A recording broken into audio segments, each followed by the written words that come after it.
बिस्मिल्लाहिर्रहमानिर्रहीम।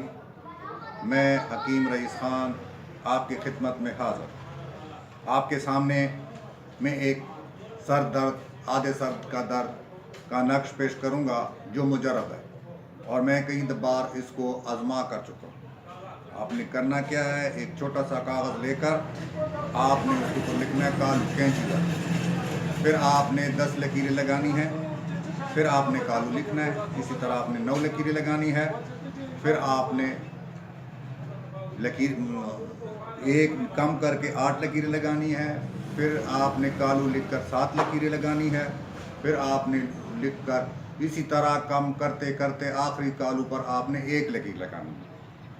अभी इसका इस्तेमाल क्या है, आपने इसी को एक छोटा सा कागज़ जो कि इस तरीके से आपने बना लेना है, जो मैं आपको जूम कर रहा हूँ, ये आपने ऐसे तरीके से आपने लगा देना। उसके बाद आपने इसको ऐसे रूल कर देना है, इसको ऐसे इस तरीके से आपने क्या करना है, रूल कर देना।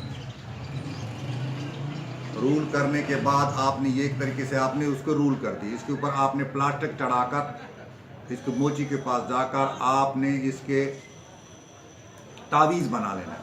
तावीज़ का तरीका कुछ यूँ है, आपने बना लिया, जिस साइड पर दर्द होगा आपने उसके मुखालिफ बांधना है।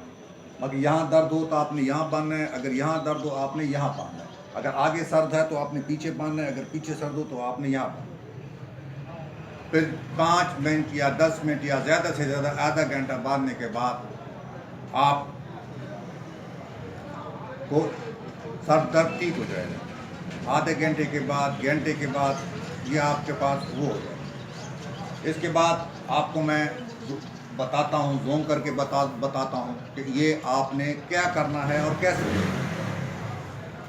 ज़्यादातर ये आपको मैं ज़ूम करके देता हूँ। ये लिखना क्या है आपने, ये देखो आपने लिखना है, ये कालू लिखना है। कालू के बाद आपने 10 लकीरें लगानी, नीचे मैंने लिखे हुए समझाने के लिए। फिर कालू लिखना है, फिर 9 लकीरें लगानी है। इसी तरह कालू लिखना है, आपने 8 लकीरें लगानी है, फिर कालू लिखना है, फिर 7 लकीरें लगानी है। इसी तरह आपने लगाते रहना है और आपका तावीज़ इस मॉडल से तैयार हो जाएगा जो कि मैंने आपको पहले भी बताया था। अभी इसको आप ज़हन नशीन कर लें, अच्छी तरह ज़हन नशीन कर लें। कोई वो मुश्किल वो चीज़ नहीं है जो आपके 5 मिनट 10 मिनट में आप बना सकते हैं, आराम से बना सकते हो। इसमें कोई वो प्रैक्टिकल टेक्निकल चीज़ें नहीं है। आपका इस मॉडल का आपका ये तावीज़ तैयार हो जाएगा।